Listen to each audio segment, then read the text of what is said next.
Today's episode is short and sweet, and we are going to be talking about how to create a social image for your website and how that will help you when you start sharing your own blogs and content.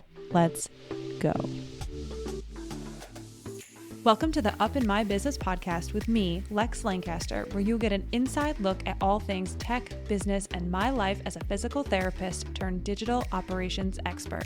You'll hear all about my lessons as a business owner, the ins and outs of tech for your business, and more.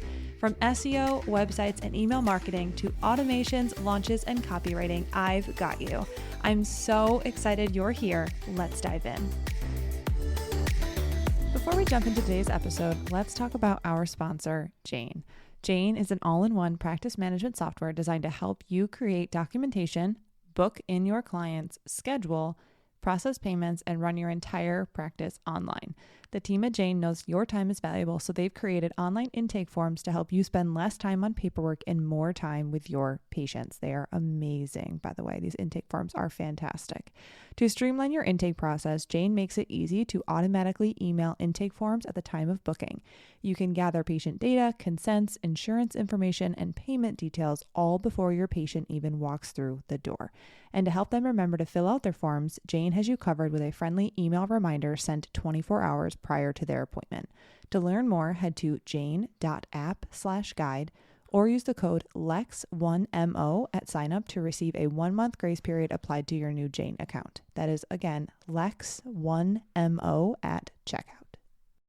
It's the first day back from Thanksgiving, but I'm also recording this a week ahead of time because I knew that I wouldn't have time with travel and all the things. So when you hear this, I'll say it's currently November 19th. We're before Thanksgiving. When you hear this on the Monday after Thanksgiving, I'm hoping that you are either just heading, back to your regular schedule, what have you.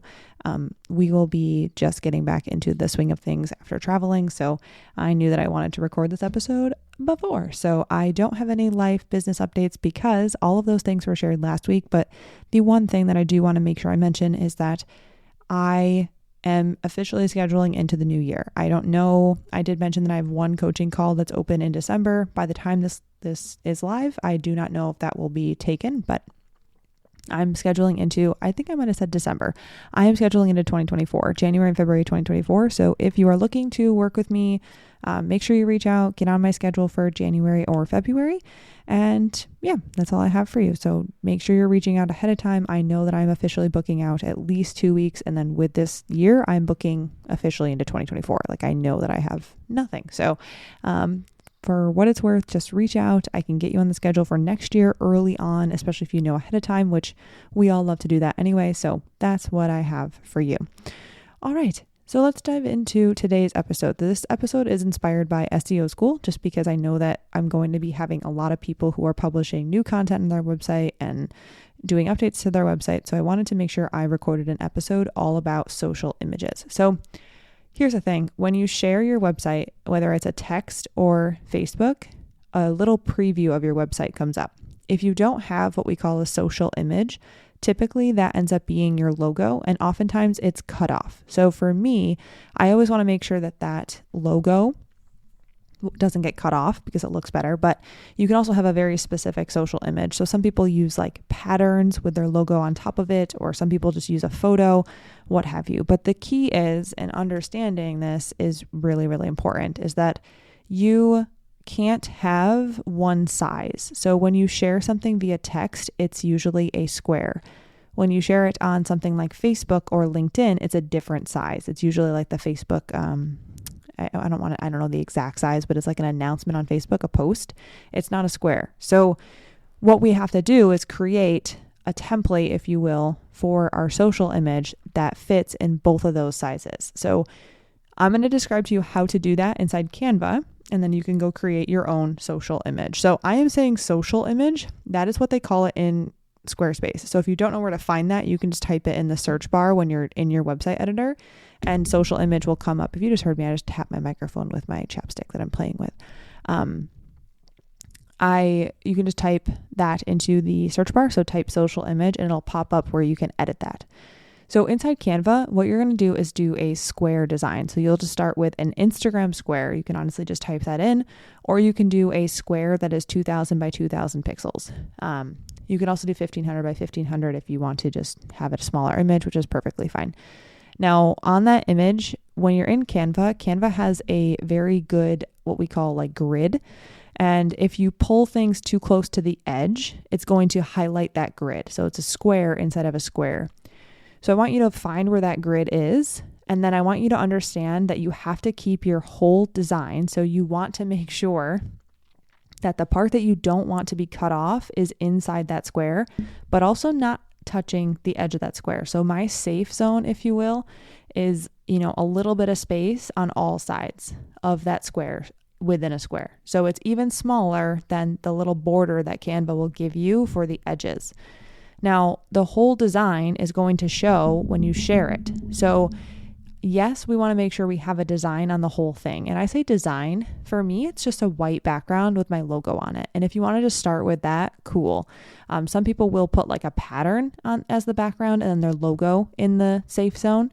So again, it's a square design with and then you take whatever logo you have and you can drag it around and you'll see that square will pop up around the outside, and it's like a danger zone, if you will. It's like, don't do anything outside of this because it's too close to the edge.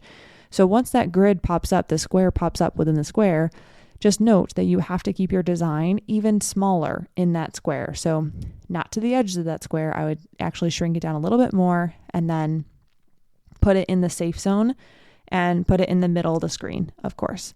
Now, with the rest of the space outside of the safe zone, as well as to the very edge of the design, it's up to you. So typically people, like I said, will do a white background with their logo on top of it. If you're someone who wants to do a pattern, you can just make the entire background of the square image a pattern and then put your logo on top of it. So that's also fine. And then if you're someone who is like, I want to have a photo, just understand that part of that photo will be cut off, especially if it's on something like Facebook. But if you share it on a text message, it will be fine. So I have homework. So the homework, and yes, I told you I'm keeping this one very, very short. It's the Monday after the holidays. And I know that, we're all going to be shuffling around and being a little bit more busy than typical. So my homework for you is to go create that social image. When you download it, I want you to download it as a JPEG, not as a transparent design. So I just do a JPEG, make the quality 100%, and then I usually just make sure that I drag the slider all the way to the right to make the image very clear and crisp on Canva. That's a pro feature. So if you don't pay for Canva, you won't have access to that. You'll just have to download it and it'll be a little bit blurry, but download it as a JPEG, not transparent background because it's not a PNG. So PNG is a transparent background. So download it as a JPEG, slide the quality slider to the right, slide the size reader to the right, download that, upload that into your social image section. And then what I want you to do with that is actually send yourself a text with your website. So www.lexlancaster.com. And then also go on something like Facebook or Twitter and share your website. Now you can just type your website in and it'll auto-populate that social image relatively quickly. So you don't have to actually post a status or whatever, but go on and do both of those things. Now quickly, what this does is that whenever you share something on your website, so you share a blog or you share a website page to something else, it auto-populates that image with the share. So if you don't edit this image, like I said, typically it's a cut-off logo and it doesn't really look good. So for my people who are sharing content, I want this to look good.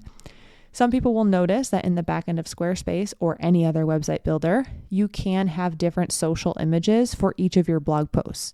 Yes, it may be smart to do that as far as making a cover for your blog post, which I do suggest, and you can see mine on my website, but making a cover for your blog post and then using that cover as part of the social sharing image for each blog post. Making it just a square, though, will mean that it gets cut off on something like Facebook, which I do recommend you share your stuff on. So we still want to make sure we follow the same protocol. If we have a blog cover, we want to put it in that square template inside the safe zone. And then outside of that, you can leave it white, you can make it a pattern, whatever you want to do, but just understand that if you change it for each blog post and you change that social image, that image is going to override the entire social image for the website when that specific blog post is shared. So once again, if I publish a blog and the title is how to create a cover image. If I set a specific cover image or specific social sharing image for that blog post, when I share that blog post, that social image will share rather than my website social image. And when you go into Squarespace and edit your website social image, that is the one that shares all the time unless there is a social image that is overriding it. And you can have different images for all the pages. You can have different images for all the blogs, all the podcasts, what have you, all the things. But I want you to start off with just having one for your website and practice making it look good, and then go on from there. So that's all I've got for you today. Please let me know if you have any questions in regards to these social sharing images, and I will make sure I answer them. And thank you so much for listening. I hope if you are based in the United States, I hope you had a great Thanksgiving, and I will catch you next time.